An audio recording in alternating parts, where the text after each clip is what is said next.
It's time for back to school shopping, and this year I'll be a first grader.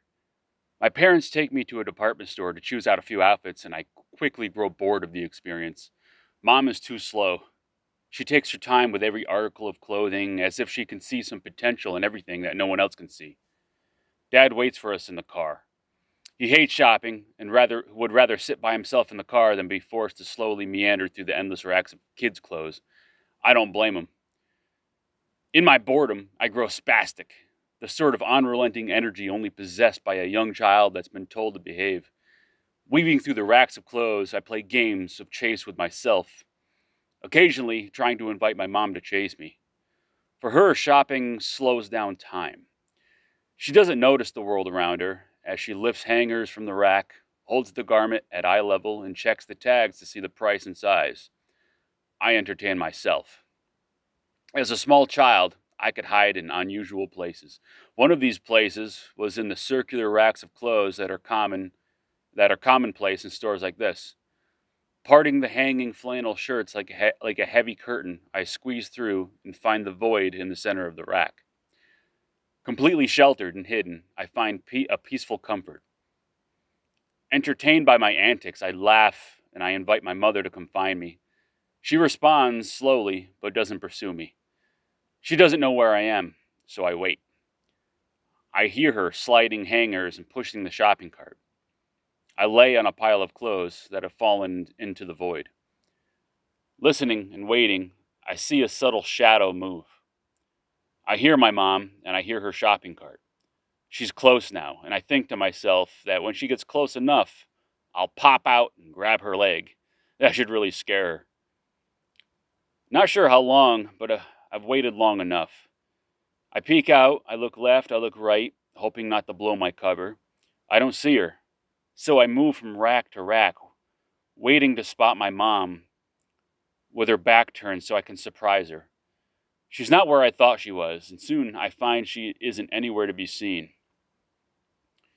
For me, now, the game is over. I walk slowly back and forth up and down the main aisle looking for her. The store is busy. Many different types of people, no one familiar. I'm growing alarmed, and possibilities race through my mind. Did she leave? Not possible. Did something happen to her? I don't think so. Maybe she went to the bathroom, but she wouldn't have left me on my own. No way. She's overprotective. It would insist that I go with her. Maybe she's looking for me. I see a store employee with her back to me folding clothes. I'm nervous, but I approach her anyways.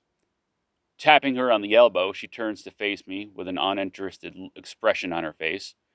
I stutter in my soft, childish voice and I tell her my problem. She agrees to walk around with me until we find my mother.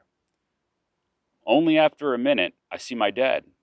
His blue jeans, khaki jacket, they're distinctive. I tell the woman that I see my dad, and she leaves me, turns around, and returns to her work. I move quickly to my dad, eyes locked in on him. I see him turn just as I get to him. His once familiar appearance is now that of a stranger.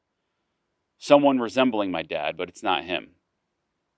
The stranger sees me, looking at him, and without hesitation, he reaches out and grabs my arm, saying plainly, "Let's go." I can't fight or scream. I'm scared, but I can't act on it. So many thoughts flooding my mind. Is this a friend of my father's? Is this someone who knows my parents? No time for questions. We are moving quickly out of the store and into the parking lot. It's different out here, somehow. All the cars are weird. Not the same as when we got here, but I can't describe it.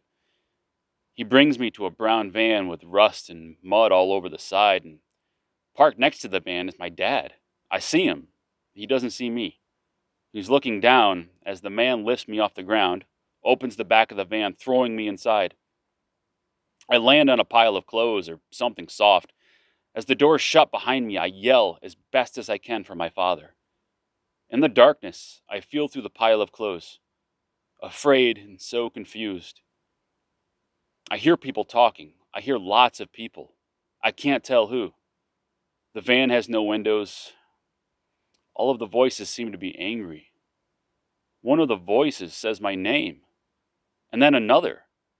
Just then, I'm grabbed by an unseen hand and pulled abruptly. It's my dad. Looking at him and a small crowd of people, I see we are in the store. He found me asleep in the pile of clothes in the center of the rack. The confused look on my face makes a few people chuckle softly as I'm brought to my feet.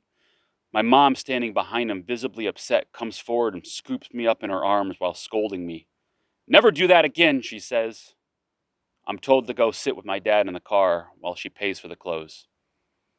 My dad and I walk out of the store to his waiting car. Only now parked next to his car is a brown van with no windows, rust and mud on the side.